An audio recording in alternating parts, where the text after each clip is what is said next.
பூஞ்சோலை மாணவர்கள் அனைவருக்கும் வணக்கம். இன்னைக்கு மாநிலங்களவையோட சிறப்பு அதிகாரங்களை பற்றி பார்க்க போகிறோம். இரண்டு முக்கியமான அதிகாரங்கள், ஒன்று 249, இன்னொன்று 312. 249 என்ன சொல்லுது அப்படின்னா, மாநிலங்களவை மாநில பட்டியலில் குறிப்பிடப்பட்டிருக்கும் அதிகாரங்களில் நாடாளுமன்றம் சட்டம் இயற்ற அதிகாரம் அளிக்க முடியும் சொல்லுது. அதாவது 7வது அட்டவணையில் மாநில பட்டியலில் ஒரு சில துறைகள் இருக்கும்.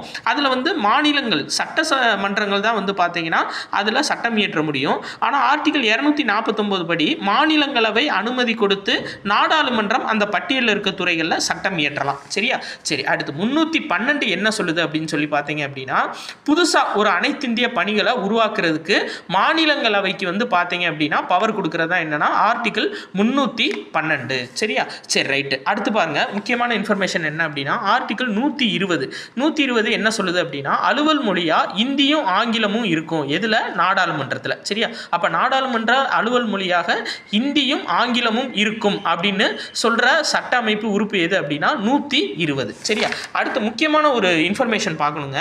என்ன அப்படின்னு சொல்லி பார்த்தீங்க அப்படின்னா, இந்த தனிநபர் சட்ட முன்வரைவும் இன்னொன்று பார்த்தீங்க அப்படின்னா, அதாவது கேள்வி நேரம், இது ரெண்டும் கன்ஃபியூஸ் ஆகிட்டே இருக்கும் எல்லாத்துக்கும்.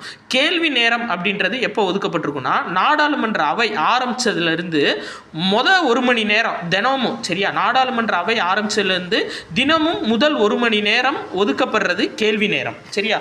இதுவே பார்த்தீங்க அப்படின்னா, தனிநபர் சட்ட முன்வரைவுக்கான விவாதம் எப்போ நடைபெறும் அப்படின்னா, ஒரு வாரம் விட்டு ஒரு வாரம் வெள்ளிக்கிழமையில மதியம் 2 to 6 மணி வரையும் நடைபெறும். சரியா? அப்போ தனிநபர் சட்ட முன்வரைவுனா என்ன? அமைச்சர் இல்லாத ஒரு உறுப்பினர் ஒரு முன்வரைவை கொண்டு வர்றாங்க அப்படின்னா அது பேர் தான் தனிநபர் சட்ட முன்வரைவு.